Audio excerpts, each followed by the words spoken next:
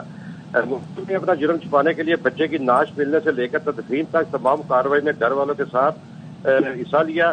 ملزم کو گرفتار کر لیا جس نے اقبال جرم بھی کر لیا. پیش کی جا رہی ہے. جی بہت شکریہ.